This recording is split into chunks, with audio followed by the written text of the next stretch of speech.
literally fuming. I've just sat here for the last half an hour filming this video and it was not recording the whole time. Oh my god, I'm actually fuming. That was really...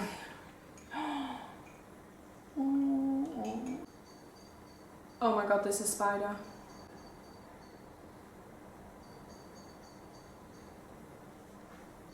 Ugh. There's no one here to help me get it out and I don't want to touch it. Why does the world hate me? Disgusting. Alright, let's get on with it. I'm just gonna keep double checking where that little guy is. I don't need no spiders crawling all over me.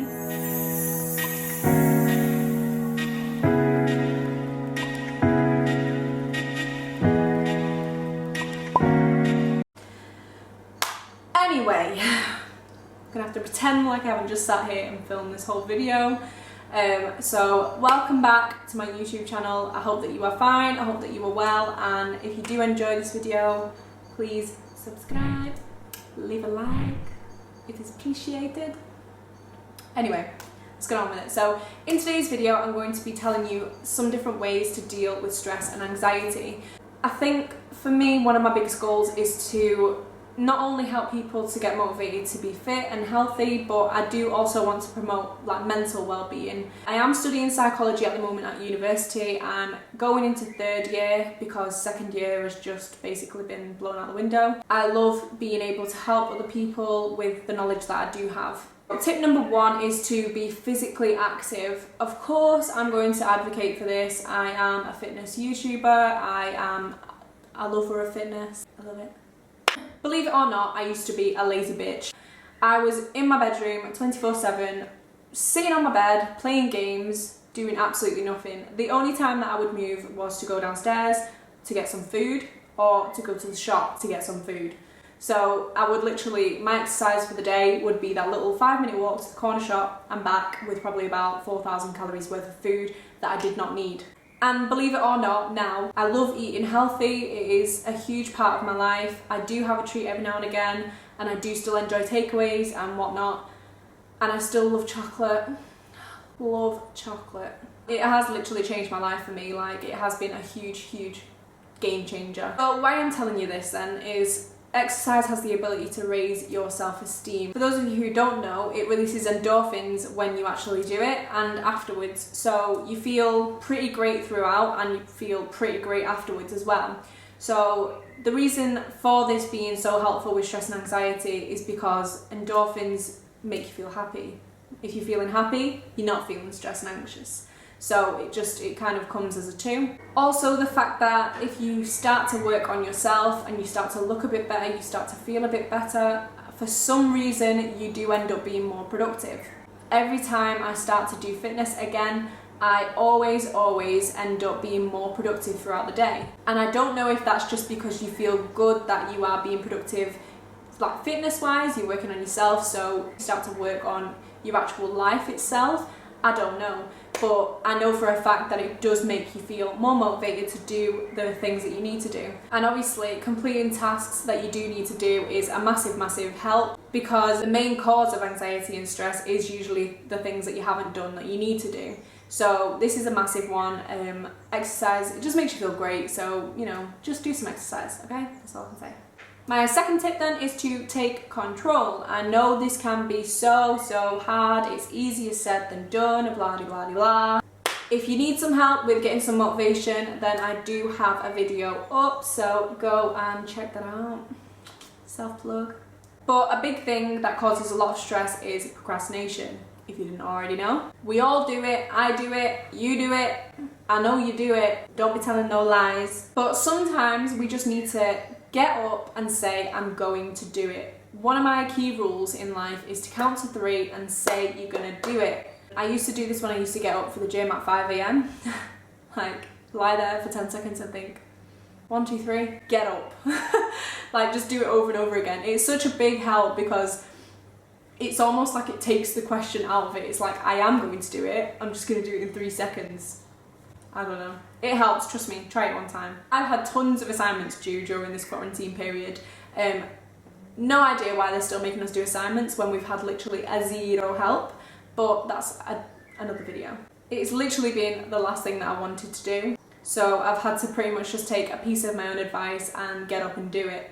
So my everyday run / walk is a reward for me, and I do look forward to it. So what I did, I sat down, turned my laptop on, and I said, until I've done at least 4 hours of work, I'm not going on my run. And I sat down and I did it. I did the 4 hours. I managed to actually send off the assignment the same day. So that just goes to show really how, you know, using like something that you really want to do as a way to get you to do the work is pretty helpful. I think everyone understands that feeling of loss of control, like, you know, having so many different things on your mind that you have to do and then just not doing any of them. So one key way to sort this problem out is by managing your time better.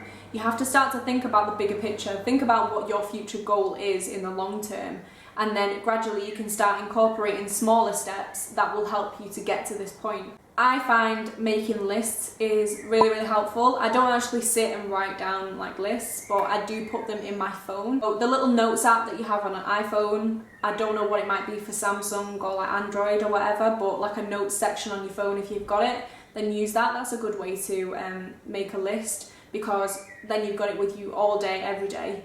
I know most people carry their phones all the time, so if you have your list there, you can keep checking back what you've done, what you still need to do, and then once you've completed everything on that list for the day, it's like, wow, I've actually done something. I've been productive, and it's just the fact that you've completed a list that makes you feel like that sense of reward. So maybe just one day, try and write out a list for one day. It doesn't have to be like a whole week. Just write out one list, follow it, and see how you feel at the end of the day. If it helps, maybe consider carrying on with it. If it doesn't help, then, you know, there's other things to try that will make you feel like you're being more organised. Tip number 3 is to make sure that you remember to still socialise. So this is a big one, because I know that people who are stressed and people who are anxious are very likely to push people away and not socialise with people, because it's the easier option. When you're under so much stress and pressure, it can be really easy to just not respond to those messages or say no to the people who are asking you to go out with them, because you think, well, I've got too much to do, so no.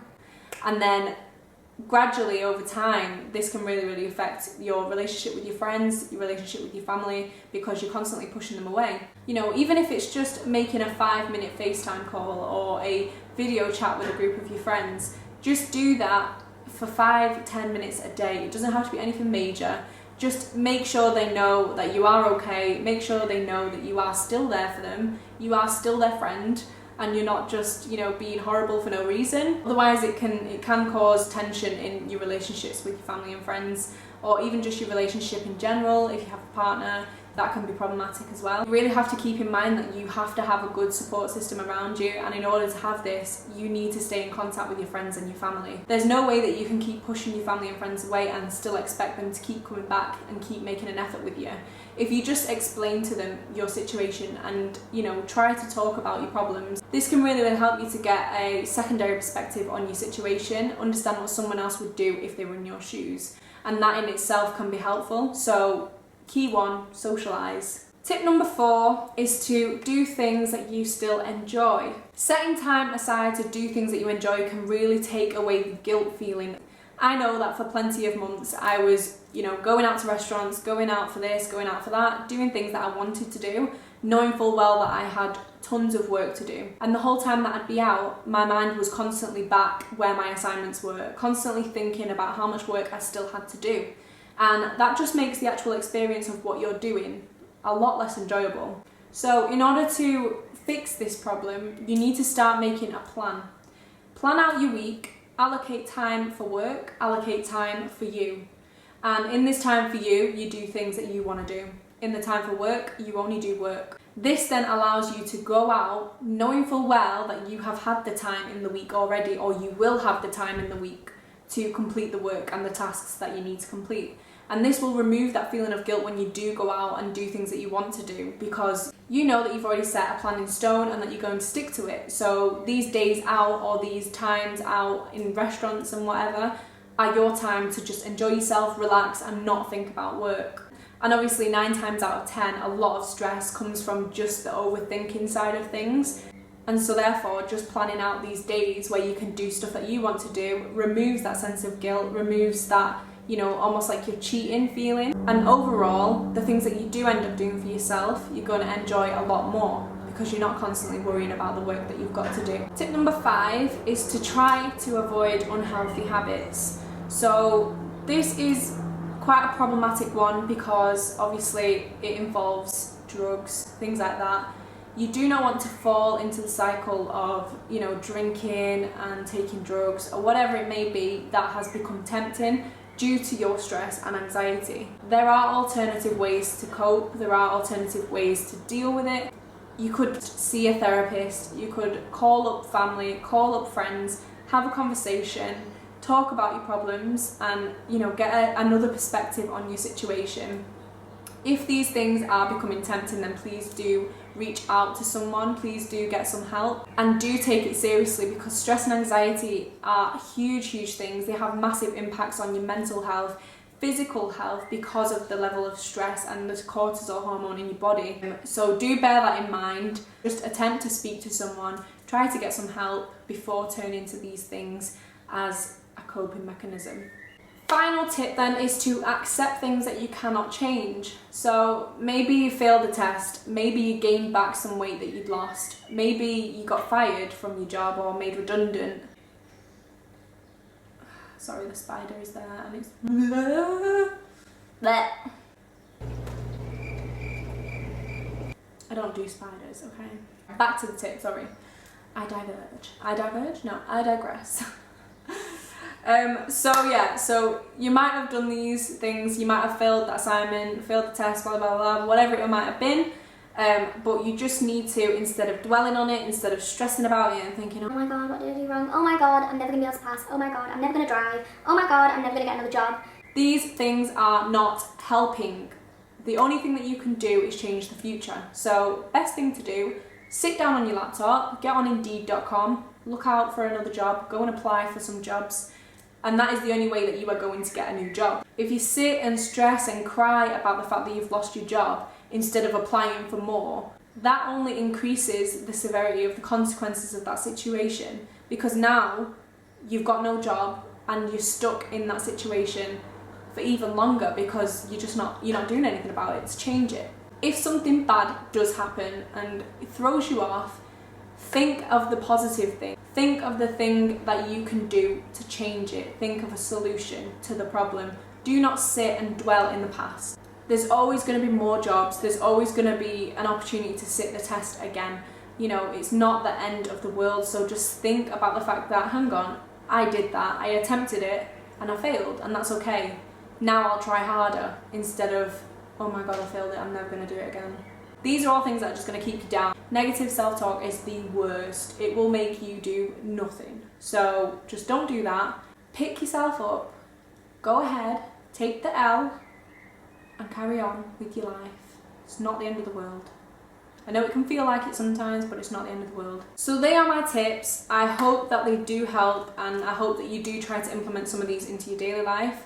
It's all about mindfulness and really just remembering that you are in this moment right now. You're not in the past. Don't dwell on these things that have already happened.